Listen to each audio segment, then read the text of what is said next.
Je ne suis pas, messieurs, de ceux qui croient qu'on peut supprimer la souffrance en ce monde. La souffrance est une loi divine. Mais je suis de ceux qui pensent et qui affirment qu'on peut détruire la misère. Je ne dis pas diminuer, amoindrir, limiter, circonscrire. Non, je dis... Détruire. La misère est une maladie du corps social comme la lèpre était une maladie du corps humain. La misère peut disparaître comme la lèpre a disparu. Détruire la misère. Oui, cela est possible.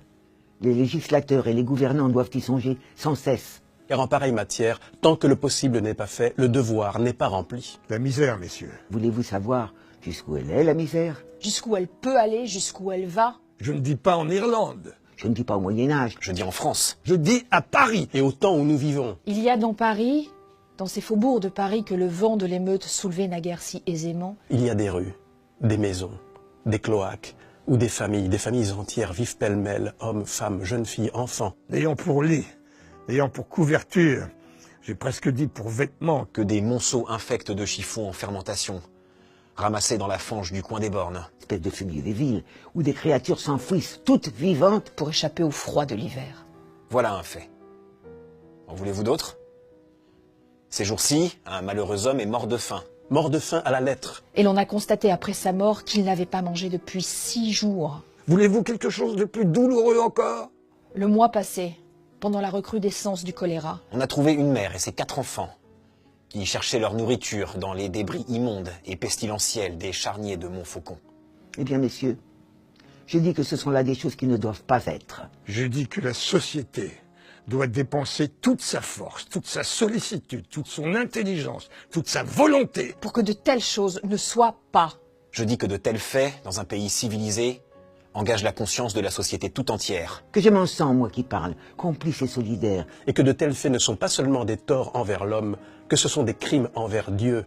Messieurs, vous venez avec le concours de la garde nationale, de l'armée, de toutes les forces vives du pays. Vous venez de raffermir l'État ébranlé encore une fois. Vous n'avez reculé devant aucun péril. Vous n'avez hésité devant aucun devoir. Vous avez sauvé la société régulière, le gouvernement légal, les institutions, la paix publique, la civilisation. Vous avez fait une chose considérable. Eh bien, vous n'avez rien fait.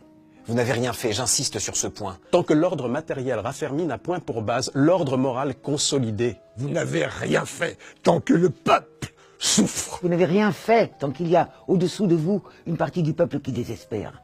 Vous n'avez rien fait. Tant que ceux qui sont dans la force de l'âge et qui travaillent peuvent être sans pain.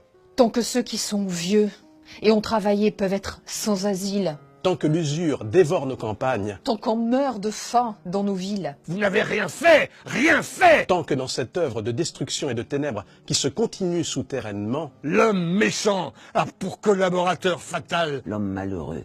vous le voyez, messieurs, je le répète en terminant, ce n'est pas seulement à votre générosité que je m'adresse, c'est à votre sagesse. Messieurs, songez-y.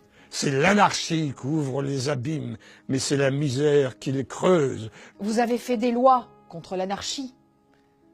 Faites maintenant des lois contre la misère.